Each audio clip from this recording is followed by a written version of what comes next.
আল্লাহ রাসূল বললেন, তোমরা যখন নামাজ পড়বে তখন তোমাদের হৃদয়টা আল্লাহর কাছে চলে যাবে। তোমরা নামাজের মধ্যে দাঁড়িয়ে দাঁড়িয়ে চিন্তা করবে যে তুমি আল্লাহকে দেখছো। তুমি যদি এমনটি না করতে পারো, তুমি যদি মনে করতে না পারো যে তুমি আল্লাহকে দেখছো, এমনটি যদি না হয়, তুমি মনে মনে ভাববে যে আল্লাহ পাক তোমাকে স্বয়ং দেখছেন, আর আল্লাহ পাক তোমাকে সৃষ্টি করলেন, সেই মহান মালিক তোমাকে দেখছেন। তুমি কি নামাজে দাঁড়িয়ে এদিক সেদিক করতে পারবে? আনতা আবুদাল্লাহা কাআন্নাকা তারাহ ফাইন লাম তাকুন তারা ফাইন্নাহু ইয়ারাক। তুমি ভাববে তুমি আল্লাহকে দেখছো, যদি এমনটি না হয় তুমি ভাববে আল্লাহ তোমাকে দেখছে। দেখুন, দুনিয়াতে বড় দামি মানুষ, ধরেন প্রধানমন্ত্রীর সামনে, প্রধান উপদেষ্টার সামনে আপনি গেলেন, খুব সুন্দর করে পরিপাটি হয়ে, খুব চমৎকারভাবে আপনি হাতটাকে এভাবে রেখে আপনি তার সঙ্গে কথা বলবেন, বলবেন না? তাহলে যে আল্লাহ আপনাকে সৃষ্টি করল, তার সামনে গেলে আপনি আপনার সবচেয়ে বাজে কাপড় গিয়ে আবার এদিক ওদিক তাকান, আবার চিন্তা করেন আজকে কত টাকা লাভ হলো, কত টাকা লস হলো। করি কি করি না আমরা? বলেন। আপনাদের কথা বলছি না, আমার কথা বলছি। আপনাদের ঈমান মাশাআল্লাহ অনেক ভালো, আমার ঈমান অনেক দুর্বল। এই জন্য ভাইরা আমার, নামাজে যদি আমরা খুশু, নামাজে যদি আমরা মনোযোগ ধরে রাখতে চাই, কিছু টিপস আছে। কিছু বিষয় যদি আমরা সামনে রাখতে পারি, তাহলে আমার নামাজটা হবে বড় চমৎকার নামাজ। এক নম্বরে আমরা যদি মনে করতে পারি যে এই নামাজটা আমার সর্বশেষ নামাজ, আমি যদি মনে করি এই নামাজটা আমার সর্বশেষ নামাজ, আমাকে বলা হলো আজকে ঈশার নামাজের পরে রাত 10টার মধ্যে তুমি মৃত্যুবরণ করবে, তাহলে ওই দিনের ওযুটা হবে আমার শ্রেষ্ঠ ওযু, ওই দিনের নামাজটা হবে আমার শ্রেষ্ঠ নামাজ, ঠিক কিনা? সম্মানিত ভাইয়েরা, আজকে জামিয়া নিজামিয়া কাসিমুল উলুম মাদ্রাসার 2 দিন ব্যাপী ইসলামী মহাসম্মেলনের আজকের দ্বিতীয় দিন, সর্বশেষ অধিবেশন। এই অধিবেশনের, এই মাহফিলের সম্মানিত সভাপতি, সম্মানিত আলোচকবৃন্দ, গতকাল থেকে এখন পর্যন্ত যারাই কথা বলেছেন, কোরআন ও হাদিস থেকেই কথা বলেছেন, আল্লাহ পাক আমাদেরকে সমস্ত কথাগুলোর উপরে আমল করার তৌফিক দান করেন, সকলে পড়েন আমিন। আমরা বছরের একটি সময় একটু কোরআনের আলোচনা শুনতে পারি। আপনারা আমাকে ওয়াদা দিচ্ছেন তো শেষ পর্যন্ত থাকবেন ইনশাআল্লাহ? কে কে থাকবেন একটু হাত তুলে দেখান। আল্লাহ পাক আমার ভাইদেরকে কবুল ও মঞ্জুর করেন, সকলে পড়েন আমিন। হাত নামান। আমি আলোচনার শুরুতেই কুরআনুল কারীমের থেকে সূরাতুল মুমিনুন নামে একটি সূরা রয়েছে, সেই সূরার শুরু থেকে কিছু আয়াত আমি তিলাওয়াত করেছি। যেই সূরার মধ্যে আল্লাহ তাআলা মুমিনদের গুণাবলী সম্পর্কে বর্ণনা করেছেন, সফলতার মানদণ্ড কি এই বিষয়ে রব্বুল আলামিন আমাদেরকে জানিয়েছেন। পৃথিবীতে একটি মানুষের অনেক টাকা পয়সা, অনেক গাড়ি বাড়ি, অনেক কিছু থাকতে পারে, কিন্তু সেই ব্যক্তির যদি ঈমানটুকু না থাকে, কেমন যেন সে সব কিছু থাকা সত্ত্বেও সে হচ্ছে ফকির, ঠিক কিনা বলেন? আর কোনো ব্যক্তির যদি ঈমান থাকে, সে যদি টিনের ঘরে, ছনের ঘরেও থাকে, আর তার খাবার দাবারের কোনো কিছু নেই, কিন্তু তার হৃদয়ে আল্লাহ পাক ঈমান দিয়েছেন, তার ঈমান মজবুত রয়েছে, বোঝা গেল সে ব্যক্তি সবচাইতে সফল কাম, ঠিক কিনা? এই জন্য রব্বুল আলামিন বললেন, قد أفلح المؤمنون।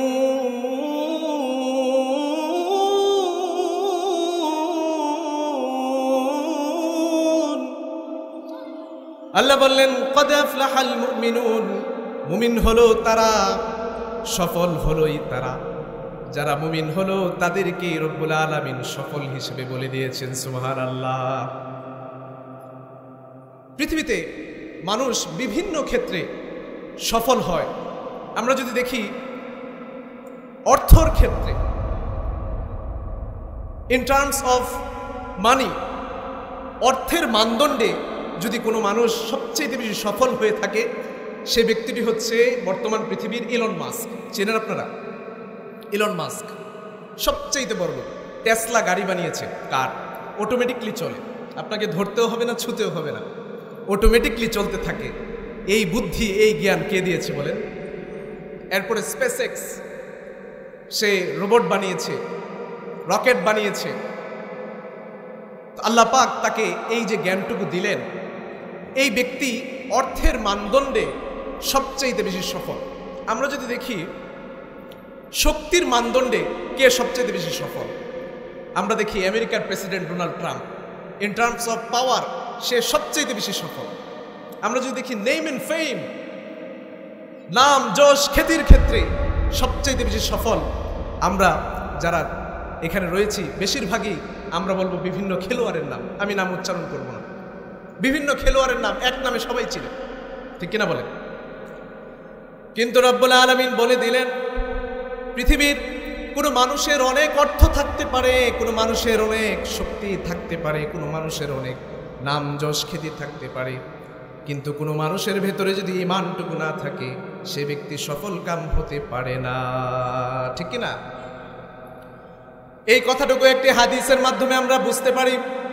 প্যারা নবী মুহাম্মদুর রাসূলুল্লাহ সাল্লাল্লাহু আলাইহি সাল্লাম এক হাদিসের মধ্যে বলে দিয়েছেন, কাল কিয়ামতের ময়দানে, কিয়ামতের বিভীষিকাময় সময়ে কাফেরদেরকে আল্লাহ পাক ডাক দিয়ে বলবেন, ও কাফেররা তোমরা এদিকে আসো, সামনে দাঁড়াও। কাফেররা যখন সামনে দাঁড়াবে রব্বুল আলামিন বলবেন, ও কাফেররা তোমরা কি পুরো পৃথিবীর সমান কোনো স্বর্ণ যদি আমি তোমাদেরকে দিয়ে দিই, এই পুরো পৃথিবীর সমপরিমাণ স্বর্ণ দিয়ে কি তোমরা আজকে আমার কাছ থেকে এই যে তোমরা জাহান্নামে গেলে এই জাহান্নাম থেকে মুক্তি পেতে চাও? কাফেররা বলে উঠবে, হা আল্লাহ, আপনি যদি আমাদেরকে পুরো পৃথিবীর যতটুকু জায়গা রয়েছে সবটুকু জায়গার সমপরিমাণ যদি একটি স্বর্ণ আমাদেরকে দিয়ে দেন, আমরা এই স্বর্ণের বিনিময়ে আপনার কাছ থেকে মুক্তিপণ চাইব। আল্লাহ বললেন, ওরে বোকার দলেরা, তোমরা যখন দুনিয়াতে ছিলে আমি তোমাদের কাছ থেকে একটি জিনিস চেয়েছিলাম, কোনো টাকা চাইনি, কোনো শক্তি চাইনি, কোনো নাম যশ খ্যাতি চাইনি, আমি শুধুমাত্র একটি কথা চেয়েছিলাম। সেই কথাটি যদি আজকে তোমরা মেনে এখানে আসতে পারতে তাহলে তোমাদের জন্য নাজ ও নেয়ামতে ভরপুর সেই জান্নাতটি থাকতো। সেই কথাটি কি? একটি কথা, লা ইলাহা ইল্লাল্লাহু মুহাম্মাদুর রাসূলুল্লাহ সাল্লাল্লাহু আলাইহি ওয়াসাল্লাম। ঈমান। তাহলে এই হাদিস থেকে আমরা বুঝলাম যে ঈমান যদি কারো থাকে, কেমন যেন সে পুরো পৃথিবীর সমপরিমাণ কোনো স্বর্ণ, কোনো গোল্ড, এটির চাইতেও বেশি পরিমাণে শক্তিশালী এবং দামি হচ্ছে ঈমান, ঠিক কিনা বলেন? এই জন্য আমরা ঈমানদার হতে চাই কি চাই না বলেন?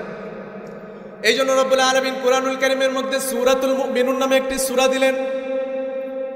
যারা মুমিন হতে চায়, যারা সফলকাম হতে চায়, যারা জাহান্নাম থেকে মুক্তি পেতে চায়, যারা জান্নাতে যেতে চায়, আল্লাহ পাক তাদের জন্য সুন্দর করে একটি ভাইরাল সূরা করে দিলেন। এখন ভাইরাল শব্দ খুব খুব ভাইরাল, আল্লাহ ভাইরাল করে দিয়েছেন কোরআন শরীফে, যে এই জিনিসগুলো যদি তুমি জীবনে অর্জিত করতে পারো, তুমি যদি অর্জন করতে পারো তাহলে তুমি সফল, তুমি জান্নাতে যাবে। সুবহানাল্লাহ পড়েন। এই জন্য আল্লাহ পাক সূরাতুল মুমিনুন নামে একটি সূরা দিলেন, আবার সূরাতুল কাফিরুন নামেও একটি সূরা দিলেন, আবার সূরাতুল মুনাফিকুন নামেও একটি সূরা দিলেন, আবার পুরুষদের নামে সূরা দিলেন, আবার নারীদের নামেও সূরা দিলেন, আবার জিন জাতির জন্য সূরা দিলেন, আবার মানুষের জন্য রব্বুল আলামিন কুরআনুল কারীমের মধ্যে সূরা দিলেন। সুবহানাল্লাহ, কি ব্যালেন্স দেখছেন, কি ব্যালেন্স! এত চমৎকার ভাবে আল্লাহ পাক কুরআনুল কারীম নাজিল করেছেন। পৃথিবীর কোনো গ্রন্থ, কোনো বই এইভাবে একবার পড়লে পরে দ্বিতীয়বার পড়তে ইচ্ছে করে না, কিন্তু কুরআনুল কারীম যতবার পড়বেন, যতবার শুনবেন, মনে হবে যেন এই আমি প্রথমবারই শুনছি, এই আমি প্রথমবারই পড়ছি। আমার ভাইয়েরা যারা আরবি একটু কম পড়তে পারেন, ভাইয়েরা বাংলা তাফসীর পড়েন, কত ভালো লাগে না? হৃদয়টা ভরে যায় না? কত আনন্দ লাগে কুরআনুল কারীমটা পড়বেন। আপনার যত টেনশন, যত ডিপ্রেশন, যত স্ট্রাগল, সব কিছু দেখবেন দূরীভূত হয়ে যায় একমাত্র কোরআনের বরকতে। সুবহানাল্লাহ। এই জন্য ভাইয়েরা আমার, আমরা মুমিন হতে চাই, কারণ পৃথিবীতে কোনো মানুষই সফল নয় সেই মানুষের ভেতরে যদি ঈমানটুকু না থাকে সে ব্যক্তি কখনো সফল হতে পারে না। এই জন্য আমরা কি হতে চাই? মুমিন হতে চাই। কারা কারা মুমিন হতে চান হাত তুলে দেখা। আল্লাহ পাক সকল ভাইকে মুমিন হওয়ার তৌফিক দান করে, সকল পড়েন আমিন। ঈমানের পথে অবিচল থেকে আমার মরণ যেন হয়, সকল পড়েন আমিন। ইমানের পথে অবিচল থেকে আমার মরণ যেন হয়। তোমারই কাছে মিনতি আমার, তোমারই কাছে মিনতি আমার, মহামহিম দয়াময়। ইমানের পথে অবিচল থেকে আমার মরণ যেন হয়। চিৎকার করে পড়েন আমিন। আল্লাহ পাক আমাদের সবাইকে মুমিন হওয়ার তৌফিক দান করেন, সকল পড়েন আমিন। এই জন্য ভাইরা আমার বলছিলাম, কোনো ব্যক্তি যদি মুমিন হতে পারে সে সবচাইতে বেশি সফল কাম। মুমিন ছাড়া কেউ জান্নাতে যেতে পারবে না। মুমিন ব্যক্তির একটি বৈশিষ্ট্য হলো মুমিনের হৃদয়ে থাকবে শাহাদাতের তামান্না। কোনো ব্যক্তির যদি শাহাদাতের তামান্না না থাকে, শাহাদাতের আকাঙ্ক্ষা না থাকে, কোনো ব্যক্তির যদি শহীদ হওয়ার আকাঙ্ক্ষা না থাকে, সেই ব্যক্তি কখনো মুমিন হতে পারে না। আমি আপনি শহীদ হতে পারি বা না পারি, আমার হৃদয়ের মধ্যে যদি শাহাদাতের তামান্না থাকে, শাহাদাতের ইচ্ছাটুকু থাকে, আমি যদি কিছুদিন পরে এমন হলো কোনো যুদ্ধ হয়নি, কোনো ইসলামিক যুদ্ধ আমাদের দেশে হয়নি, দেখা গেল আমি শহীদের তামান্না নিয়ে বিছানায় শুয়ে শুয়ে আমি মৃত্যুবরণ করলাম, কাল কিয়ামতের ময়দানে আমার এই তামান্নার কারণে, আমার এই আকাঙ্ক্ষার কারণে রব্বুল আলামিন আমাকে সেদিন শহীদদের কাতারে আমার নামটি লিখে দিবেন। আল্লাহু আকবার। এই জন্য হযরত ওমর রাদিয়াল্লাহু তাআলা আনহু বলতেন, আল্লাহুম্মা রযুকনি শাহাদাতান ফি সাবিলিক। ও আল্লাহ, আপনি আমাকে শাহাদাতের মৃত্যু দেন আপনার রাস্তায় জিহাদ করে, যেন আমি মৃত্যুবরণ করতে পারি, আমাকে সেই মৃত্যু দেন। ওয়াজাল মাউতি ফি বালাদি রাসূলিক, আমার মৃত্যুটা যেন রাসূলের শহরে হয়, আমার মরণটা যেন এদিকে সেদিকে না হয়, আমার মরণটা যেন রাসূলুল্লাহ সাল্লাল্লাহু আলাইহি ওয়াসাল্লামের শহরে হয়। দেখুন, যারা মক্কা মদিনায় গিয়েছেন, মদিনার সেই রাসূল করিম সাল্লাল্লাহু আলাইহি ওয়াসাল্লামের রওজা পাকের পাশেই তার প্রিয় বন্ধু হযরত আবু বকর এবং তার সঙ্গে হযরত ওমর রাদিয়াল্লাহু তাআলা আনহু। সুবহানাল্লাহ পড়ে আল্লাহ পাক তার এই দোয়াটুকু কবুল করেছেন। এই জন্য আমরা শহীদ হতে চাই। আল্লাহ, তুমি আমাদেরকে শহীদের কাতারে শামিল করে নাও, সকলে পড়েন আমিন। আমাকে শহীদ করে ওই মিছিলে শামিল করে নিও, আমাকে শহীদ করে ওই মিছিলে শামিল করে নিও। যে মিছিলের নেতা মীর হামজা, খুবাইব, খাব্বাব, আল্লাহর কাছে যারা অতি প্রিয়, শামিল করে নিও, আমাকে শহীদ করে ওই মিছিলে শামিল করে নিও। চিৎকার করে পড়েন আমিন। এই জন্য ভাইরা আমার বলছিলাম, আল্লাহ পাক সূরাতুল মুমিনুন কুরআনুল কারীমের মধ্যে দিয়ে দিয়েছেন মুমিনদের 7টি গুণাবলী সম্পর্কে আল্লাহ পাক এই সূরার মধ্যে বলে দিয়েছেন। এই সূরাটি নাজিল হওয়ার সময় একটি ঘটনা ঘটলো। হযরত ওমর রাদিয়াল্লাহু তাআলা আনহু বর্ণনা করেন, আমরা একদিন রাসূল পাক সাল্লাল্লাহু আলাইহি ওয়াসাল্লামের সঙ্গে বসেছিলাম, হঠাৎ করে শুনতে পেলাম কোথায় যেন মৌমাছির গুনগুন আওয়াজ শোনা যায়, কোথায় যেন মৌমাছি ডাকছে এমন শোনা যাচ্ছে। আমরা চারিদিকে তাকিয়ে দেখলাম কোথাও কোনো মৌমাছি নেই, এদিকে ওদিকে তাকিয়ে দেখলাম কোথাও মৌমাছি নেই। হযরত ওমর বলেন, যখন দেখলাম মৌমাছি কোথাও নেই, তখন বুঝতে পেলাম যে কোথাও মৌমাছির আওয়াজ পাওয়া যাচ্ছে না, আমার নবী, প্যারা নবী মুহাম্মদুর রাসূলুল্লাহর উপরে কোরআনটা নাজিল হচ্ছে। সুবহানাল্লাহ। কোরআন যখন নাজিল হতো কিছু আলামত দেখা যেত, এর মধ্যে একটি মৌমাছির গুনগুন গুনগুন আওয়াজ শোনা যেত। আল্লাহু আকবার। কোরআন নাজিলের কিছু পদ্ধতি, ঘণ্টা ধ্বনির মতো মাঝে মধ্যে কোরআন নাজিল হতো।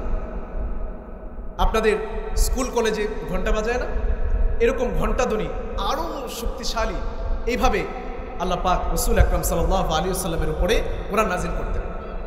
ভাইরা আমার, প্রচন্ড শীতের রাত্রিতে আমরা যখন লেপ কাঁথার নিচে, আমরা যখন শীতে কাতরাতে থাকি, ওই রকম শীতের দিনে যখন ঘণ্টা ধ্বনির মতো রাসূলুল্লাহর উপরে কোরআন নাজিল হতো, রাসূলুল্লাহর সারা শরীরটা ঘেমে যেত।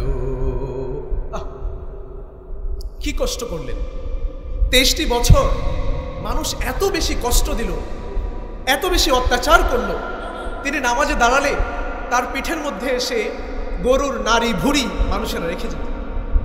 তিনি রাস্তা দিয়ে হেঁটে গেলে তাকে পাগল বলতো, তিনি রাস্তা দিয়ে হেঁটে গেলে তাকে গণক বলতো। এত বেশি কষ্ট দিত।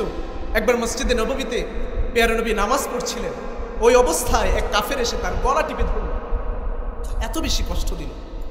এই এত কষ্টের ভেতরেও 23টি বছর আল্লাহ রাসূল সাল্লাল্লাহু আলাইহি ওয়াসাল্লামের উপরে যে কোরআনটি নাজিল হলো, সেই কোরআন আমরা পড়তে রাজি আছি না ইনশাআল্লাহ? আমরা প্রতিদিনই কোরআন পড়বো না ইনশাআল্লাহ? অন্তত কোরআনওয়ালাদের সঙ্গে সম্পর্ক রাখবো। অন্তত জামিয়া নিজামিয়া যেখানে কোরআনের কথা বলা হয়, যেখানে কোরআনের শিক্ষা দেওয়া হয়, সেই মাদ্রাসার সঙ্গে আমরা সম্পর্ক রাখবো। পারবো না ইনশাআল্লাহ? যে কথাটি বলছিলাম, হযরত ওমর রাদিয়াল্লাহু তাআলা আনহু তিনি বললেন, মৌমাছির গুনগুন আওয়াজ যখন আমরা শুনতে পেলাম, কিছুক্ষণ পর পেয়ারে নবী হঠাৎ করে হাসি দিলেন। পেয়ারে নবী বলতে লাগলেন, ও সাহাবায়ে কেরাম, তোমরা কি টের পেলে আমার উপরে কোরআন নাজিল হলো? আমার উপরে সূরাতুল মুমিনুনের 10টি আয়াত নাজিল হলো। কেউ যখন মৃত্যুবরণ করে, কোনো মানুষ যখন মৃত্যুবরণ করে আর তার সন্তানরা যখন পৃথিবীতে থাকে, ওই মানুষটা মৃত্যুবরণ করার সঙ্গে সঙ্গে যেমন করে তার সন্তান তার সম্পদের মালিক হয়ে যায়, ওয়ারিশ হয়ে যায়, আমার কাছে এই মুহূর্তে 60টি গুণের কথা বলা হলো। এই 60টি গুণ কেউ যদি তার জীবনে ফিট করে ফেলতে পারে, কাল কিয়ামতের ময়দানে জান্নাতুল ফিরদৌসের মালিক আল্লাহ তাকে বানিয়ে দিবেন। সুবহানাল্লাহ! আরো জোরে পড়েন সুবহানাল্লাহ। প্যারে নবী সাল্লাল্লাহু আলাইহি ওয়াসাল্লাম যখন মৃত্যুবরণ করলেন, সাহাবায়ে কেরামরা হযরতে আয়েশা রাদিয়াল্লাহু তাআলা আনহার কাছে আসলেন। কৌতূহলী জিজ্ঞাসা মনে তারা জিজ্ঞেস করলো, ও মা, আমাদের নবীর চরিত্র কেমন ছিল? নবীজি কেমন ছিলেন? মা আয়েশা বললেন, কানা খুলুকুহু ওয়াল কুরআন, তোমাদের নবীর চরিত্র ছিল কোরআনের চরিত্র। কোরআন যেমন, তোমার নবীজিও এরকম ছিল। তোমাদের নবীজির চেহারাটা, তোমাদের নবীজির 23টি বছর পুরো জীবন সব কিছু যেন কোরআনের প্রতিচ্ছবি, কোরআনের মতোই তোমাদের নবী ছিল। সুবহানাল্লাহ! কোরআনে আপনার যেই কথাগুলো বলা হলো, থিওরিটিক্যালি যা যা বলা হয়েছে, রাসূল আকরাম সাল্লাল্লাহু আলাইহি ওয়াসাল্লামের জীবনে প্র্যাকটিক্যালি আল্লাহ পাক এই সবগুলো বিষয় দেখিয়ে দিয়েছেন। সুবহানাল্লাহ পড়ে সাহাবায়ে কেরাম বললেন, এত সংক্ষিপ্তভাবে কেন বললেন? একটু ব্যাখ্যা করে বলুন। মা আয়েশা রাদিয়াল্লাহু তাআলা আনহা বললেন, ব্যাখ্যা শুনতে চাও? তাহলে শুনে রাখো, কোরআনুল কারীমের মধ্যে সূরাতুল মুমিনুন নামে একটি সূরা রয়েছে। এই সূরাতুল মুমিনুনের মধ্যে মুমিনের 60টি গুণ বর্ণনা করা হয়েছে। মুমিনের 60টি গুণ তোমাদের নবী মুহাম্মদুর রাসূলুল্লাহ সাল্লাল্লাহু আলাইহি ওয়াসাল্লামের জীবনের মধ্যে ছিল। সুবহানাল্লাহ! তাহলে এই 60টি গুণ আমরা অর্জন করতে চাই তো? আল্লাহ পাক আমাদেরকে অর্জন করার তৌফিক দান করেন, সকলে পড়েন আমিন। এই জন্য আল্লাহ পাক বললেন, قد أفلح المؤمنون الذين هم في صلاتهم خاشعون। মুমিন তারাই হচ্ছে সবচাইতে বেশি সফল কাম, যারা ঈমান আনলো, আল্লাহর প্রতি খাঁটি সাচ্চা ঈমান আনলো।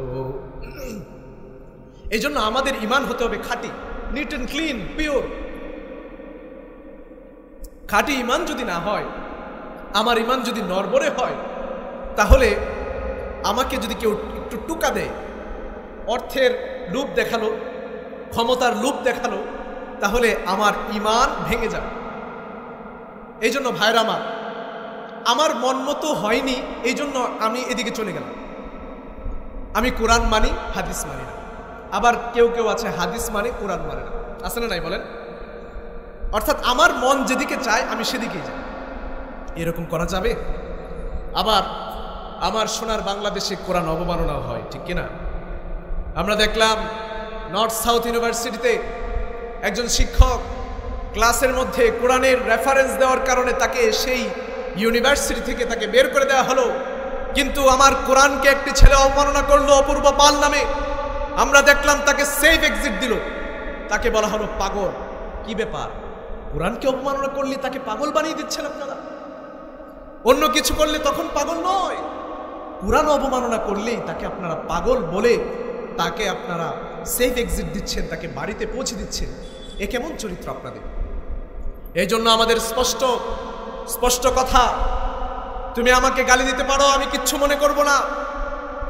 তুমি আমার পিতাকে গালি দিতে পারো, আমি কোনো কিছু মনে করব না। তুমি আমার মাকে গালি দিতে পারো, তাও আমি কোনো কিছু মনে করব না। কিন্তু তুমি আমার কোরআনকে অবমাননা করবে, তুমি আমার নবীকে অবমাননা করবে, তুমি আমার আল্লাহকে অবমাননা করবে, তৌহিদি জনতা এটি মেনে নিতে পারে না, ঠিক কিনা?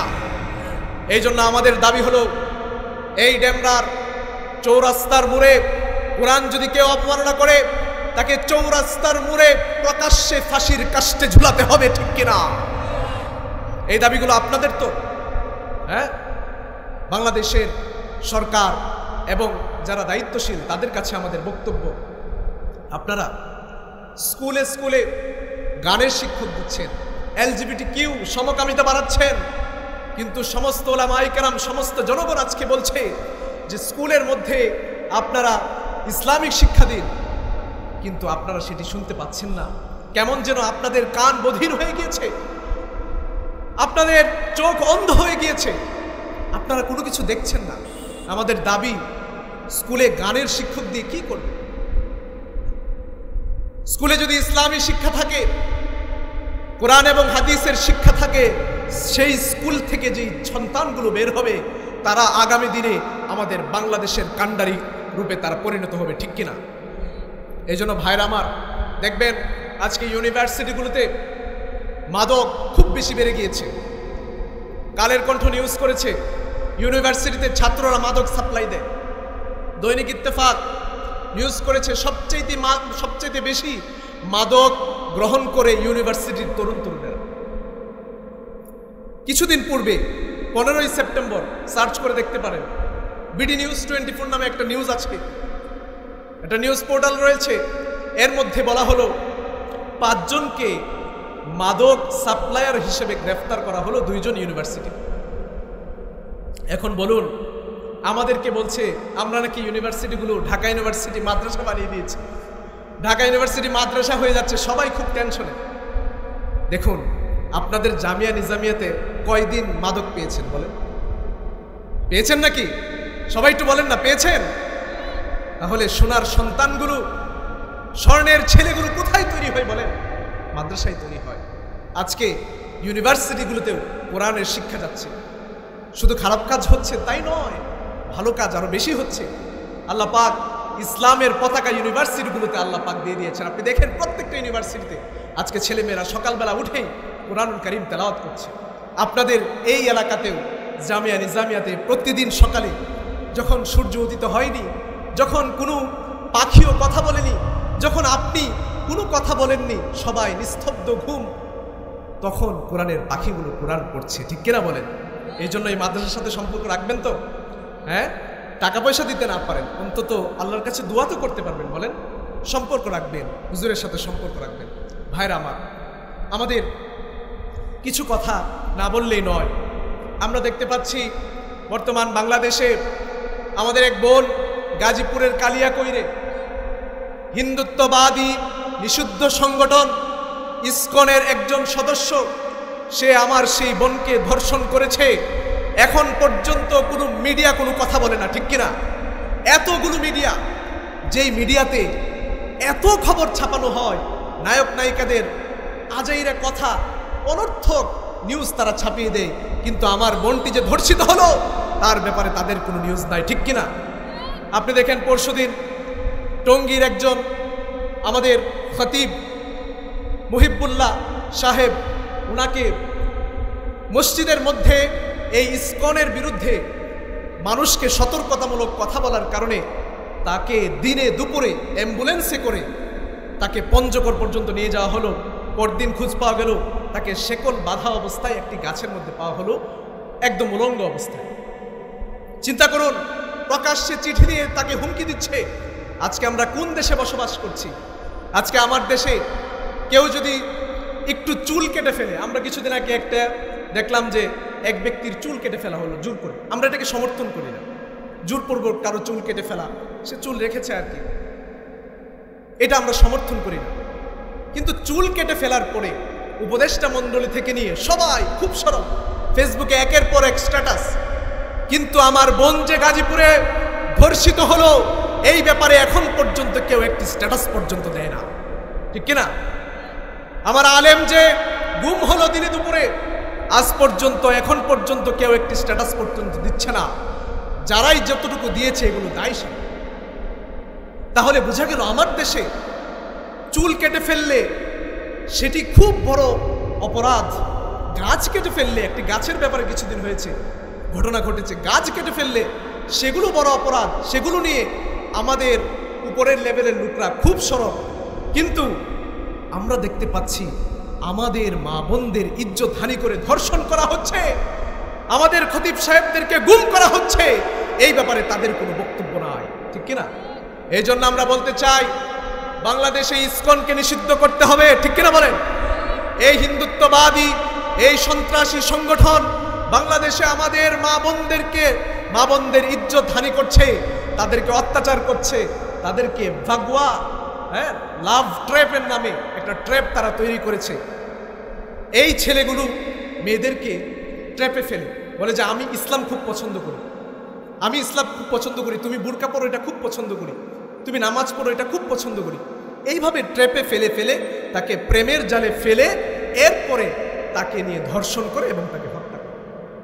তাহলে এখন বলুন, আপনারা সকলেই সতর্ক হওয়ার দরকার আছে কিনা বলেন? আপনাদের কাছে হাত জোর করে বলে, আপনাদের ঘরে গিয়ে আপনাদের মেয়েদেরকে, বোনদেরকে আপনারা ভালো করে জানিয়ে দিন যে মায়েরা, তোমরা এইরকম ট্র্যাপের মধ্যে পড়ো না। এরকম একটি ট্র্যাপ বাংলাদেশে চলছে। এই জন্য আমাদের দাবি হলো বাংলাদেশে ইসকনকে নিষিদ্ধ করতে হবে। আপনারা রাজি কিনা বলেন? বাংলাদেশে ইসকনকে নিষিদ্ধ করতে হবে, আমাদের দেশকে বাঁচাতে হবে। আপনারা ওই খতিব সাহেবের বক্তব্য শুনবেন, অনলাইনে ছড়িয়ে ছিটিয়ে রয়েছে। তিনি বললেন বিএনপি, এনসিপি, জামাত যত দল আছে সমস্ত দলকে তারা নিচে নামিয়ে দিতে চায়, কারণ প্রত্যেকটা দলেই তো ইসলামকে ভালোবাসে, ঠিক কিনা বলেন? প্রত্যেকটা দলের মানুষই তো আমার দেশকে ভালোবাসে, ঠিক কিনা বলেন? এই জন্য তারা বলছে যে এই দেশকে বাংলাদেশ বলে না, বলে অখণ্ড ভারত। এই চক্রান্তগুলো আমাদের দায়িত্ব আপনাদেরকে বলে যাওয়া, কারণ আপনার প্রত্যেকের ঘরে মেয়ে আছে। আজকে যে মেয়েটি ধর্ষিত হলো, সে কারো না কারো বোন, কারো না কারো সন্তান, কারো না কারো মেয়ে এত কষ্ট দিয়ে মারলো। কালকে তো আপনার সঙ্গে এটি ঘটতে পারে, ঠিক কিনা বলেন? হতে পারে না? এই জন্য আমাদেরকে সতর্ক থাকতে হবে। পারবো না ইনশাআল্লাহ? মা বোনদের কানে আমার যে আওয়াজ যাচ্ছে, আপনাদের কাছে হাত জোর করে বলি, আপনারা মুমিন হন, ঈমান বাড়ান, এইসব লাভ ট্র্যাপ এগুলোর মধ্যে আপনারা পড়বেন না। আপনাদের সন্তানগুলোকে আপনারা সতর্ক করে দিবেন। আল্লাহ পাক আমাদের মা বোনদের ইজ্জতগুলোকে হেফাজত করেন, সকল করেন আমিন। এই জন্য ভাইরা আমার বলছিলাম, আমাদের যদি ঈমান শক্তিশালী না থাকে, আমাদেরকে কেউ টোকা দিলে আমাদের ঈমানটা নড়ে যায়, আমাদেরকে কেউ অর্থ দেখালে আমাদের ঈমানটা নড়ে যায়, আমাদেরকে যদি কেউ শক্তি ক্ষমতার লোভ দেখায় আমাদের ঈমানটা দুর্বল হয়ে যায়। তখন আমি কোরআনকে মানতে চাই না, আমি হাদিসকে মানতে চাই না। আমার মনের বিরুদ্ধে গেলে আমি সেটারও বিরুদ্ধে চলে যাই। যে কথাটুকু বলছিলাম, আমাদের ঈমান হবে নিট অ্যান্ড ক্লিন, ফ্রেশ ঈমান হতে হবে। আমাদের ঈমান হতে হবে ফ্রেশ ঈমান। আল্লাহ পাক বলেন, আল্লাযীনা আমানু ওয়া লাম ইয়ালবিসু ঈমানাহুম বিযুলমিন উলাইকা লাহুমুল আমন ওয়া হুম মুহতাদুন। মুমিনের ঈমান হবে খাঁটি ঈমান। মুমিনের ঈমানের মধ্যে কোনো ভেজাল থাকবে না, মুমিনের ঈমানের মধ্যে কোনো জুলুম থাকবে না। মুমিনের ঈমান হবে খাঁটি ঈমান। খাঁটি ঈমানদার যদি কেউ হয়, রব্বুল আলামিন তার সর্বোচ্চ নিরাপত্তা দান করেন। আল্লাহু আকবার। মুমিন যখন নামাজে যায়, মুমিন যখন সালাতের মধ্যে দাঁড়ায়, মুমিন তখন সে আল্লাহকে বলে আমি শিরিককারী নই। মুমিন বলে ইন্নী ওয়াজ্জাহতু ওয়াজহিয়া লিল্লাযী ফাতারাস সামাওয়াতি ওয়াল আরদ حنيفا وما أنا من المشركين মুমিন যখন রব্বুল আলামিনের সামনে দাঁড়ায়, মুমিন যখন আল্লাহর সামনে দাঁড়িয়ে নামাজটুকু আদায় করে, মুমিন তখন বলে ওয়ামা আনা মিনাল মুশরিকিন, আমি মুশরিক নই, আমি শিরিককারী নই। আবার মুমিন যখন হজের মধ্যে যায়, মুমিন যখন হজ পালন করতে যায়, মুমিন বলে লাব্বাইক আল্লাহুম্মা লাব্বাইক লাব্বাইক লা শারীকা লাক লাব্বাইক, ও আল্লাহ আপনার কাছে আমি উপস্থিত হলাম, আমি কোনো শিরিককারী নই, আমি হলাম প্রকৃত মুমিন, আমার হৃদয়ে ঈমান টইটম্ব, আমি কোনো শিরিককারী নই। তাহলে বোঝা গেল আমাদের ঈমানটা হবে খাঁটি, ফ্রেশ, এই ঈমানের মধ্যে কোনো শিরিক থাকতে পারে না। কত ভালো লাগে যারা আপনারা হজ করেছেন, উমরা করেছেন, আল্লাহর ঘরটা দেখলে ভালো লাগে না? নবীজির রোজাটা জিয়ারত করলে, ওই শহরটা দেখলে ভালো লাগে না? বলেন কত টাকা লাগে? এখন তো টাকা আরো কমে গিয়েছে, আমরা দেখছি প্রায় 1.5 লক্ষ বা এর কমে টাকায় এখন আপনার উমরা হজ করা যায়, তাই না? খুব মুরদ আছে। আইফোন 17 প্রো যেদিন লঞ্চ হবে, দোকানের সামনে ফজরের আগে থেকেই মানুষ গিয়ে ভিড় করতেছে, কখন সে আইফোন 17 প্রো কিনবে 2 লক্ষ টাকার উপর। স্ট্যাটাস, আমাকে মানুষ বলবে আমি আইফোন 17 প্রো ইউজ করি, আমার দাম বেড়ে যাবে না? অথচ 1.5 লক্ষ টাকার মতো লাগে, আমি উমরা করতে পারছি না, আমি হজে যেতে পারছি না। আছে না নাই বলেন? আপনাদের এলাকায় আছে? সব জায়গায় আছে। এই জন্য আমাদের ঈমানটা বেড়ে যাবে যখন আমরা আল্লাহ পাকের সেই ঘরটুকু দেখব। আল্লাহর ঘর যখন দেখব, আমরা যখন নবীজির শহরে মদিনার মধ্যে যখন আমরা ঘুরতে থাকব, আমরা যখন মদিনার অলিতে গলিতে হাঁটতে থাকব, আমরা যখন সিরাতের পাতাগুলো উল্টাতে থাকব, আর মদিনার শহরে আমরা যখন হাঁটতে থাকব, আমাদের চোখের মধ্যে, আমাদের হৃদয়ের মধ্যে রসুল আকরাম সাল্লাল্লাহু আলাইহি ওয়াসাল্লামের সেই সময়ের ঘটনাবলী কেমন যেন মনে হবে রসুল এই পথ দিয়ে হাঁটছেন। বদরের সেই প্রান্তরে আমরা যখন দাঁড়াবো, আমাদের হৃদয়টা কোমল হয়ে যাবে, আমাদের হৃদয়টা গলে যাবে, সফট হয়ে যাবে। আমরা বুঝতে পারবো, আহ, প্যারে নবী মুহাম্মদ রাসূলুল্লাহ সাল্লাল্লাহু আলাইহি ওয়াসাল্লাম ওই বদরের প্রান্তরে কত কষ্ট করলেন। এই জন্য আমরা যেতে চাই না মক্কা মদিনা? আমরা নবীজিকে ভালোবাসি তো? কে কে ভালোবাসেন হাত তুলে দেখান। আল্লাহ পাক সবাইকে কবুল ও মঞ্জুর করেন, সকল করেন আমিন। আসুন, নবীজির শানে এক কবি বড় চমৎকারভাবে লিখেছেন, আমরা চোখটাকে বন্ধ করে নবীজির নামটাকে একটু বলি। বলবেন না আমার সাথে? পারবেন সবাই? নবী নবী নবী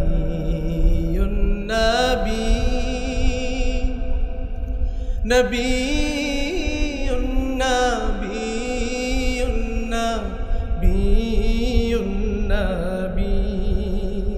সবাই পড়েন নবী নবী নবী নবী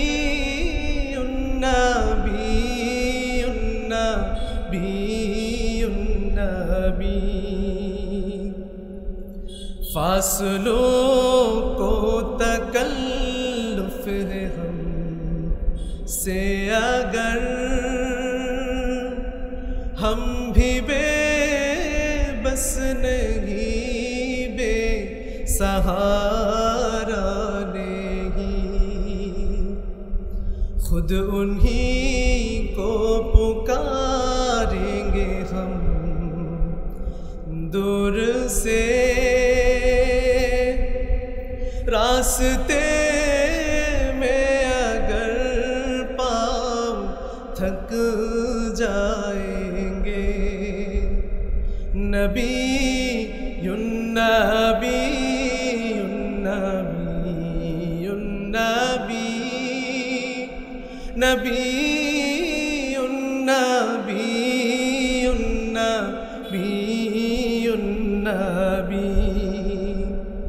हम मदीने में तन्हा निकल जाएंगे और गलियों में तन्हा निकल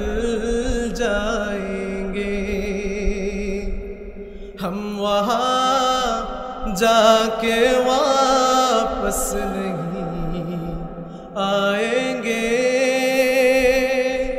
ढूंढते ढूंढते लोग थक जाएंगे। नबी युन्नबी युन्नबी युन्नबी नबी युन्नबी युन्नबी युन्नबी। চিৎকার করে পড়েন আল্লাহু আকবার। যাবেন নবীজির দেশে যাবেন, আল্লাহু আকবার। দূর থেকে যখন আমি গিয়েছিলাম, দূর থেকে যখন আল্লাহর ঘরটি দেখলাম, হৃদয় ছিঁড়ে কান্না চলে আসলো। আল্লাহু আকবার, কি দেখলাম! আল্লাহর ঘর আমি আমার চোখ দিয়ে দেখতে পেলাম। এর চাইতে সৌভাগ্য আমার কি হতে পারে বলেন? আল্লাহ পাক আমাদের সবাইকে মৃত্যুর পূর্বে অন্তত একবার আল্লাহ পাক যেন আল্লাহর ঘরটা আমাকে দেখার তৌফিক দেন, নবীজির কবরটা যেন জিয়ারত করার তৌফিক দেন। আমার সব ভাইকে আল্লাহ যেন আমাদেরকে কবুল ও মঞ্জুর করেন, সকলে পড়েন আমিন। ভাইরা আমার, যে কথাটুকু বলছিলাম, আমরা যদি প্রকৃত মুমিন হতে পারি, প্রকৃত খাঁটি মুমিন যদি হতে পারি, আল্লাহ পাক বললেন তোমাদের টেনশনের কোনো কারণ নাই। ওয়ালা তাহিনু ওয়ালা তাহজানু ওয়া আনতুমুল আ'লাউনা ইন কুনতুম মুমিনিন। আল্লাহ বলছেন তোমরা যদি প্রকৃত মুমিন হতে পারো, তোমরা যদি খাঁটি মুমিন হতে পারো, তাহলে তোমরাই হবে বিজয়ী। তোমরা ছাড়া আর কেউ বিজয়ী হতে পারবে না। তোমরাই হবে সবচাইতে বেশি সফল কাম। সুবহানাল্লাহ। এই জন্য মুমিনের 7টি গুণ আল্লাহ পাক কুরআনুল কারীমের মধ্যে সূরাতুল মুমিনুনের মধ্যে বলে দিয়েছেন। আল্লাহ বললেন قد أفلح المؤمنون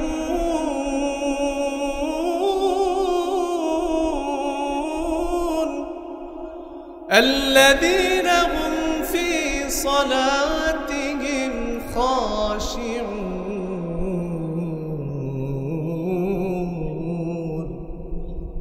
আল্লাহ বললেন মুমিনরাই হচ্ছে আসল সফলকাম। আল্লাযীনা হুম ফী সালাতিহিম খাশিউন। মুমিনের 1 নম্বর গুণাবলী হলো, মুমিন যদি নামাজের মধ্যে খুশু খুজুর সঙ্গে নামাজটা আদায় করতে পারে, মুমিনের হৃদয়টা যদি একমাত্র আল্লাহ পাকের কাছে রুজু হয়, মুমিন নামাজে দাঁড়িয়ে ব্যবসার হিসাব করবে না, মুমিন নামাজে দাঁড়িয়ে টাকার হিসাব করবে না, মুমিন নামাজে দাঁড়িয়ে অনর্থক চিন্তা ভাবনা করবে না, মুমিন নামাজে দাঁড়িয়ে দুনিয়ার কোনো কিছু চিন্তা করবে না। মুমিনের হৃদয়টা একমাত্র চলে যাবে একজনের কাছে, তিনি কে? আল্লাহ রাসূল সাল্লাল্লাহু আলাইহি ওয়াসাল্লাম বললেন হাদিসে পাকের মধ্যে, যদি তোমরা আসলেই খুশুর সঙ্গে নামাজ আদায় করতে চাও, তাহলে একটি কাজ করবে। আল্লাহ রাসূল বললেন তোমরা যখন নামাজ পড়বে, তখন তোমাদের হৃদয়টা আল্লাহর কাছে চলে যাবে। তোমরা নামাজের মধ্যে দাঁড়িয়ে দাঁড়িয়ে চিন্তা করবে যে তুমি আল্লাহকে দেখছো। তুমি যদি এমনটি না করতে পারো, তুমি যদি মনে করতে না পারো যে তুমি আল্লাহকে দেখছো, এমনটি যদি না হয়, তুমি মনে মনে ভাববে যে আল্লাহ পাক তোমাকে স্বয়ং দেখছেন, আর আল্লাহ পাক তোমাকে সৃষ্টি করলেন, সেই মহান মালিক তোমাকে দেখছেন। তুমি কি নামাজে দাঁড়িয়ে এদিক সেদিক করতে পারবে? আনতা আবুদাল্লাহা কাআন্নাকা তারাহ ফাইন লাম তাকুন তারা ফাইন্নাহু ইয়ারাক। তুমি ভাববে তুমি আল্লাহকে দেখছো, যদি এমনটি না হয় তুমি ভাববে আল্লাহ তোমাকে দেখছে। দেখুন, দুনিয়াতে বড় দামি মানুষ, ধরেন প্রধানমন্ত্রীর সামনে, প্রধান উপদেষ্টার সামনে আপনি গেলেন, খুব সুন্দর করে পরিপাটি হয়ে, খুব চমৎকারভাবে আপনি হাতটাকে এভাবে রেখে আপনি তার সঙ্গে কথা বলবেন না? তাহলে যে আল্লাহ আপনাকে সৃষ্টি করলো, তার সামনে গেলে আপনি আপনার সবচেয়ে বাজে কাপড় গিয়ে আবার এদিক ওদিক তাকান, আবার চিন্তা করেন আজকে কত টাকা লাভ হলো, কত টাকা লস হলো। করি কি করি না আমরা? বলেন। আপনাদের কথা বলছি না, আমার কথা বলছি। আপনাদের ঈমান মাশাআল্লাহ অনেক ভালো, আমার ঈমান অনেক দুর্বল। এই জন্য ভাইরা আমার, নামাজে যদি আমরা খুজু, নামাজে যদি আমরা মনোযোগ ধরে রাখতে চাই, কিছু টিপস আছে। কিছু বিষয় যদি আমরা সামনে রাখতে পারি, তাহলে আমার নামাজটা হবে বড় চমৎকার নামাজ। 1 নম্বরে আমরা যদি মনে করতে পারি যে এই নামাজটা আমার সর্বশেষ নামাজ, আমি যদি মনে করি এই নামাজটা আমার সর্বশেষ নামাজ, আমাকে বলা হলো আজকে ঈশার নামাজের পরে রাত 10টার মধ্যে তুমি মৃত্যুবরণ করবে, তাহলে ওই দিনের ওযুটা হবে আমার শ্রেষ্ঠ ওযু, ওই দিনের নামাজটা হবে আমার শ্রেষ্ঠ নামাজ, ঠিক কিনা? আপনাকে বলা হলো আপনি মৃত্যুবরণ করবেন, এই তো আর 3 ঘন্টা পরে আপনি মৃত্যুবরণ করবেন। আল্লাহু আকবার। আপনি ওযু টুজু করে কি সুন্দর করে নামাজ পড়বেন। এই জন্য নামাজের সময় চিন্তা করবে এটি আমার শেষ নামাজ, কালকে সকালে আমি নাও জেগে থাকতে পারি, ঘুমের মধ্যে আমার মৃত্যু হয়ে যেতে পারে, মাটির ভেতরে চলে যেতে পারে, ঠিক কিনা বলে? আমার নাম ঘোষণা হতে পারে। এই জন্য ভাইরা আমার, কবে যে আজরাইল আলাইহিস সালাম আমাদেরকে নিয়ে চলে যান আমরা কেউ জানি, ঠিক কিনা বলে? কেউ জানি? বলতে পারবেন? মৃত্যুবরণ কতক্ষণ আগে কত সুন্দর করে হুজুর বলে গেলেন যে মানুষ সব কিছু অস্বীকার করতে পারে কিন্তু মৃত্যুকে অস্বীকার করতে পারে না। আমাদের পাশের দেশে দেখুন, একজন বিত্তশালী, তার স্ত্রী, মুকেশ আম্বানি নাম আর কি, তার স্ত্রী এরকম একটি আপনার পানির বোতল বা গ্লাস $60,000 দিয়ে সে কিনেছে, বাংলাদেশি টাকায় 73 লক্ষ টাকার মতো। এই এক গ্লাস পানি সে এই জন্য খেয়েছে যেন তার শরীরের মধ্য থেকে কোনো ধরনের কোনো বয়সের ছাপ পাওয়া না যায়। এখন আবার কিছু ক্রিম বের হয়েছে, অ্যান্টি এইজিং ক্রিম। এই ক্রিমগুলো ইউজ করলে মানুষের শরীর থেকে বয়সের বার্ধক্যের যে ছাপ সেটি চলে যায়। এখন বলুন, যতই ক্রিম ইউজ করেন, যতই মেডিসিন ইউজ করেন, মরণকে আটকাতে পারবেন? মৃত্যু তো বরণ করতে হবে। একদিন আওয়াজ আসবে, একদিন মসজিদের মাইকে আওয়াজ আসবে, অমুকের ছেলে অমুক মৃত্যুবরণ করেছে, অমুকের মেয়ে মৃত্যুবরণ করেছে, অমুক দাদা বেঁচে আছে, নাতি মরে গিয়েছে, আছে না? এই জন্য মৃত্যুর পূর্বে আমাদেরকে মৃত্যুর সামানা তৈরি করতে হবে, তো নাকি তৈরি করতে হবে না? আমাদেরকে মৃত্যুর সামানা তৈরি করতে হবে, কারণ একদিন আমাদের ডাক চলে আসবে।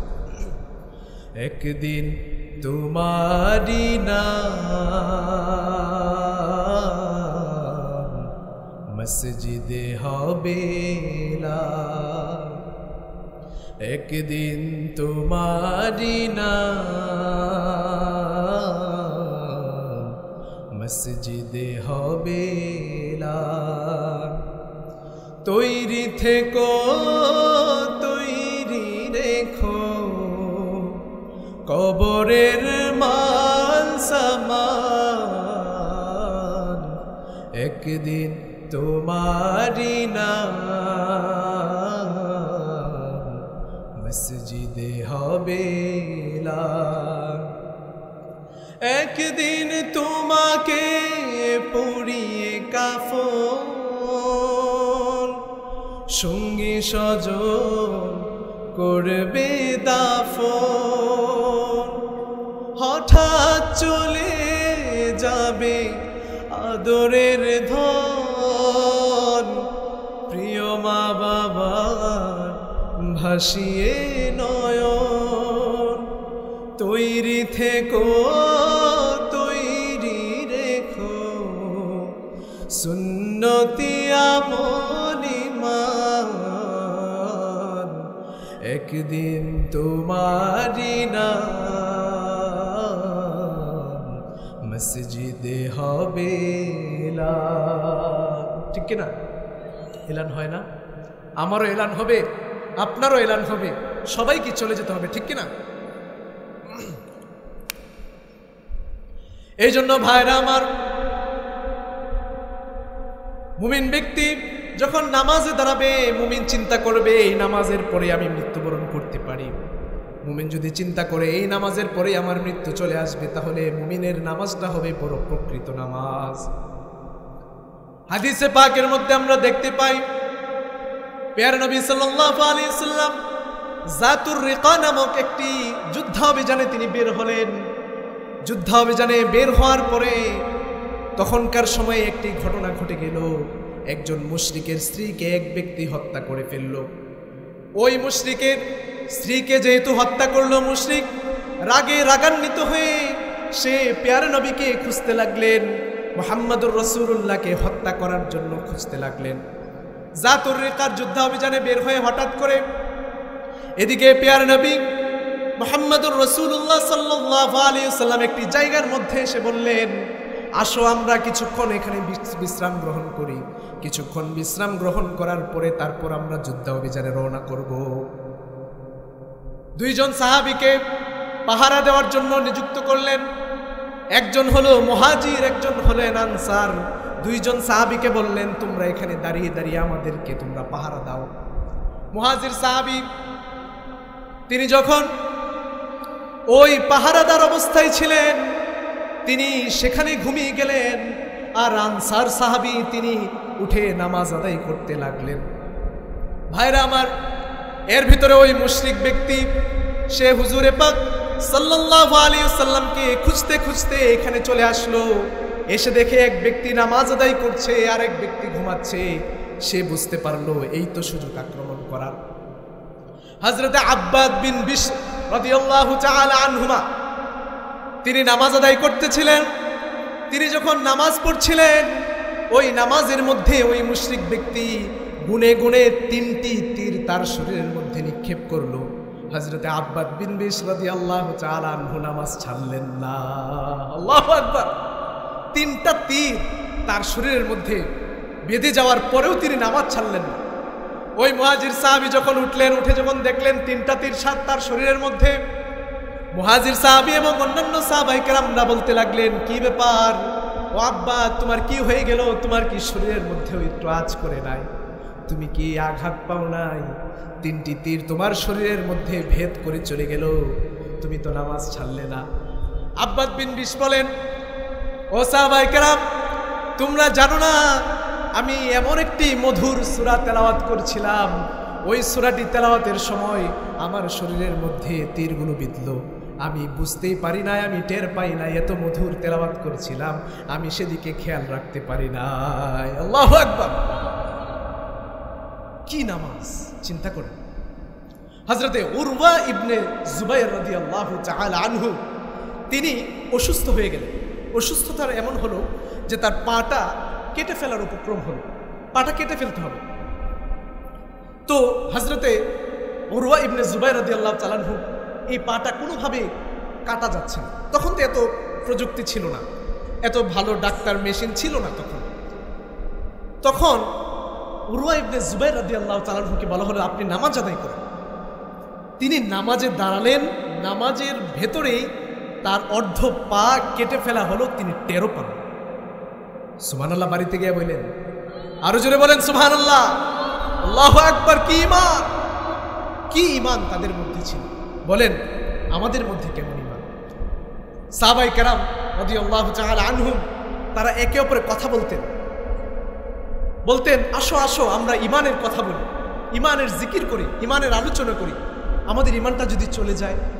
এখন চিন্তা করুন সাহাবায়ে কেরামের ঈমান কেমন ছিল আর আমাদের ঈমান কেমন। আমরা ঈমানের আলোচনা বাদ দিয়ে দিলাম, সাহাবায়ে কেরাম আজমাইন রাদিয়াল্লাহু তাআলা আনহুম সব সময় ঈমানের আলোচনা করতেন। এই জন্য আমাদের ঈমানটাকে বাড়াতে হবে। ভাইরা আমার, মুমিনের 2 নাম্বার গুণ আল্লাহ পাক বর্ণনা করলেন, ওয়াল্লাযীনা হুম আনিল লাগবি মুরিদুন,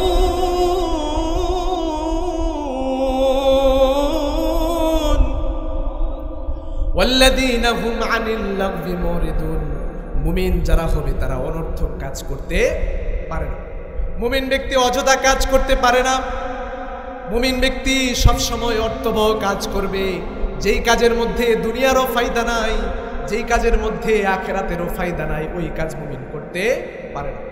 বাজারে গিয়ে বসলেন, হাইরে আড্ডা চলছে, অমুক প্লেয়ার কত রান করছে, অমুকে ছক্কা মারলে জিতে যেত, অমুক নেতা কি করছে, অমুকের ঘরে ওর বউ কি করছে, ওর সন্তান কি করছে, এগুলো নিয়ে আপনার মাথা ব্যথা, আপনার ঘরের খবর নেই। আছে না নাই বলেন? অনর্থক কাজ। আপনি দেখবেন অনর্থক টাকা উড়াই আমরা। ওই যে বললাম আইফোনের কথা, এরকম অনর্থক টাকা খরচ করি। ওদিকে দেখবেন স্টেশনগুলোতে যান, কমলাপুরে যান, আপনি এয়ারপোর্টে যান, আপনি সদরঘাটে যান, দেখেন কত মানুষ না খেয়ে মরছে। সামনে শীত আসতেছে, শীতের মধ্যে দেখবেন মানুষ না খেয়ে অনাহারে শীত বস্ত্র কোথায় পাবে, এভাবেই শুয়ে আছে, শীতে কাতরাচ্ছে। হয় না ভাই? তো আমরা তাদেরকে কেন 2 পয়সা দিতে পারি না? আপনারা দেখবেন বছর শেষ হচ্ছে, 31st নাইট হয়, হয় না? হয় কি হয় না বলেন? কত টাকা খরচ করে আপনাদের ঢাকা শহরে? ডেমরাতে বোধহয় খরচ করে না, হ্যাঁ? আতশবাজি করে না বোধহয়? কত টাকা খরচ করে? ভাইরা আমার, আপনাদের কাছে বিনীত অনুরোধ, এই কাজটি করবেন না। দেখুন, আমরা পত্রিকায় দেখলাম, আপনারা ঘাটলে পাবেন, ডিজে পার্টিতে দুইজন যুবক ডিজে পার্টি নিয়ে তারা ঝগড়া করে একজন আরেকজনকে মেরে ফেলল। পত্রিকা নিউজ হয়েছে। কিছু বছর পূর্বে ঢাকা শহরের একজন ছেলে, নাম উমায়ের, সে রাত্রিবেলায়, ছোট বাচ্চা, রাত্রিবেলায় সে আতশবাজির আওয়াজে বারবার কেঁপে উঠছিল। পত্রিকায় সার্চ করলেই পাবেন, অনলাইনে সার্চ করলেই পাবেন। উমায়ের রাত্রিবেলা বারবার কেঁপে উঠছিল, বারবার কেঁপে উঠছিল। পরদিন সকালবেলা সেই ছেলেটি মৃত্যুবরণ করল। আহা! এরপরে আরেকজন শিশু এই আতশবাজির আগুনে দগ্ধ হয়ে সে মৃত্যুবরণ করল। বলেন, গুনাহের মাত্রা কোথায় চলে গেল আমাদের? গুনাহ করতে করতে কোথায় চলে গেল? আহা! আমাদের মৃত্যুর খবর নেই, আমাদের মরতে হবে, এগুলোর কোনো খবর নেই। আমরা নিয়ে পড়ে আছি এই সেই এদিকে। এই জন্য ভাইরা আমার, মুমিন কখনো অনর্থক কাজ করতে পারে না। মুমিন সবসময় অর্থবহ কাজ করে। মুমিন সবসময় দুনিয়া এবং আখেরাতে সফল হতে পারে, এই রকম কাজ করতে পারে। শুধুমাত্র আখেরাতে সফল হওয়ার কথাই আল্লাহ বলেন না, দুনিয়াতে সফলতার কথাও আল্লাহ বলেছেন। আমি বলছি না যে আপনি আপনার সন্তানকে ডাক্তার ইঞ্জিনিয়ার বানাবেন না, শুধু মাদ্রাসায় দিয়ে দিবেন। হ্যাঁ, আপনার ছেলেকেও ডাক্তার ইঞ্জিনিয়ার বানাতে হবে, কারণ এখন তো সব পয়সাই হয়ে গেছে, এখন সব অর্থ ইনকামের অবস্থা হয়ে গিয়েছে। আপনার সিজারের রুগী দেখবেন সবচেয়ে বেশি, নর্মালি এখন হয়ই না, গেলেই দেখবেন কেটে ফেলছে। অথচ আমাদের বাপ দাদার সময়ে সিজার কি জিনিস সেটা মানুষ বুঝতোই না, ঠিক কিনা বলেন? এই জন্য ভাইরা আমার, আমাদের সন্তানগুলোকে ডাক্তার ইঞ্জিনিয়ার বানাবো, কিন্তু আমাদের সন্তানগুলোকে ইসলামের প্রাথমিক শিক্ষাগুলো আমাদেরকে দিতে হবে। ইসলামের প্রাথমিক শিক্ষাগুলো যদি না দেয়, আপনারা দেখেছেন কিছুক্ষণ পূর্বে একটি ছেলে আল্লাহ পাকের 99টি নাম সে মুখস্থ বলে ফেলল। আল্লাহু আকবার বলেন। অন্তত প্রাথমিক শিক্ষাটা যদি আপনি না দেন, দেখবেন আপনার সন্তান, ওই যে করোনাকালীন সময়ে সন্তানগুলো যেমন করে ওই আমেরিকা থেকে সে লাইভে তার পিতামাতাকে দেখছে মৃত্যুবরণ করছে, বাংলাদেশে বসে সে বলছে আমি আমার পিতাকে ধরবো না। হুজুরদেরকে ফোন দিয়েছে, বিভিন্ন সংস্থাকে ফোন দিয়েছে, আমরা ধরবো না, আমাদের করোনা হয়ে যাবে, নিয়ে যান। এইরকম সন্তানের প্রয়োজন আছে বলেন? এত কষ্ট করে সন্তানটাকে বড় করলেন, এত কষ্ট করে মানুষ করলেন, মাথার ঘাম পায়ে ফেলে মানুষ করলেন। আমারও সন্তান আছে, আপনাদেরও সন্তান আছে, সবাই আমরা বুঝি। তাহলে এত কষ্ট করে সন্তানকে বড় করলাম, মৃত্যুর পরে যদি সেই সন্তান একটু দোয়াটুকু করতে না পারে, অন্তত 5টা টাকা দান করতে না পারে আমার জন্য, সেই সন্তানের আমাদের প্রয়োজন নেই, ঠিক কিনা বলে? এই জন্য ভাইরা আমার, সন্তানগুলোকে আমরা ইমানদার বানাতে হবে, সন্তানগুলোকে আমরা অন্তত পক্ষে প্রাথমিক শিক্ষাগুলো দিতে হবে। রাজি আছেন ইনশাআল্লাহ? আমরা বলছিলাম মুমিনের 7টি গুণের কথা আল্লাহ পাক এই সূরার মধ্যে বলে দিয়েছেন। 2 নাম্বার গুণ হচ্ছে মুমিন অনর্থক কাজ করতে পারে না। আমাদেরকে অনর্থক কাজের জন্য বানানো হয় না, কারণ মুমিন যেই কথাই বলে, যেই কাজই করে, মুমিনের সেই কথাগুলো কিরামান কাতিবিন লিখে লিখে রাখছে, ঠিক কিনা? কিরামান কাতিবিন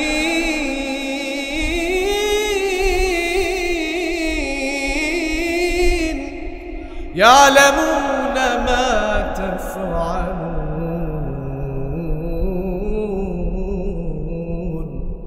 কিরামান কাতিবিন আমাদের সর্বাবস্থায় আমরা যা করছি, যা বলছি, সবকিছু লিখে রাখছে। এই জন্য ভাইরা আমার, আমাদের কাজগুলো হবে অর্থবহ কাজ। মুমিনের 3 নম্বর গুণাবলী, মুমিন যাকাত আদায় করবে। আপনারা কারা কারা যাকাতের নেশাব আপনাদের হয়েছে একটু হাত তুলে দেখাবেন। কারা কারা যাকাত দেন? মাশাআল্লাহ, অনেকেই যাকাত দেন। আল্লাহ পাক আমাদের ভাইদেরকে কবুল করেন, সকল করেন আমিন। যাকাতটা আমরা আদায় করব। যাকাত যদি আমরা আদায় না করে করতে পারি, আমরা যদি টাকাগুলো খেয়ে ফেলি, যাকাত যদি গরিবকে না দেই, তাহলে কাল কিয়ামতের ময়দানে আমাদেরকে জাহান্নামের আগুন স্পর্শ করে। এই জন্য জাহান্নামের আগুন থেকে আমরা বাঁচতে চাই। তো যদি চাই, তাহলে এটি হচ্ছে গরিবের অধিকার, তাকে দিয়ে দিতে হবে। পারবো না ইনশাআল্লাহ? এরপরে আল্লাহ পাক বলছেন ওয়াল্লাযীনা হুম লিফুরুজিহিম হাফিজুন, আমরা যদি আমাদের লজ্জাস্থানকে হেফাজত করি, আল্লাহ রাসূল বলছেন যে ব্যক্তি দুটো জিনিসের গ্যারান্টি আমাকে দিল, দুই চোয়ালের মধ্যবর্তী জায়গার গ্যারান্টি আমাকে দিল, দুই রানের মধ্যবর্তী জায়গার গ্যারান্টি আমাকে দিল, এগুলো হেফাজতের গ্যারান্টি আমাকে দিল, আমি তাকে জান্নাতের গ্যারান্টি দিলাম। সুবহানাল্লাহ। এই জন্য আমাদের মা বোনেরা আজকে অকাতরে তাদের লজ্জাগুলোকে বিলিয়ে দিচ্ছে, এখানে সেখানে রাস্তাঘাটে পার্কে তাদের লজ্জাগুলোকে বিলিয়ে দিচ্ছে।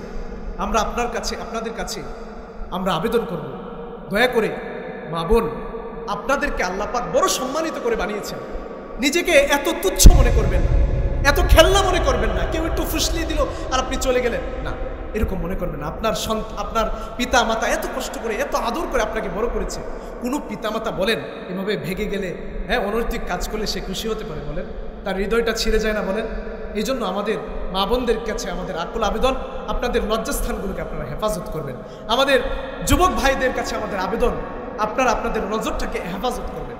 আল্লাহ পাক এরপরে বলছেন, ওয়াল্লাযীনা হুম লিআমানাতিহিম ওয়া আহদিহিম রাউন।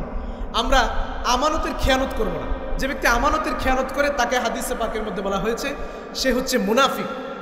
আমরা মানুষের ওয়াদা, ওয়াহদিহিম রাউন, ওয়াদা রক্ষা করব।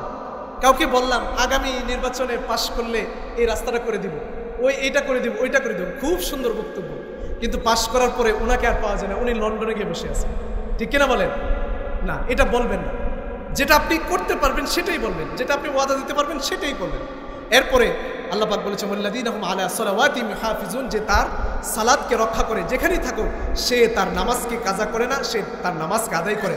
আল্লাহ পাক আমাদেরকে এই 7টি গুণের উপরে আমল করার তৌফিক দান করেন। সকলে পড়েন আমিন।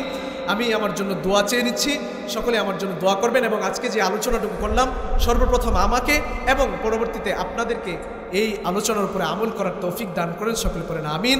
ওয়া আখিরু দাওয়ানা আনিল হামদুলিল্লাহি রাব্বিল আলামিন। আসসালামু আলাইকুম ওয়া রাহমাতুল্লাহি ওয়া বারাকাতুহু।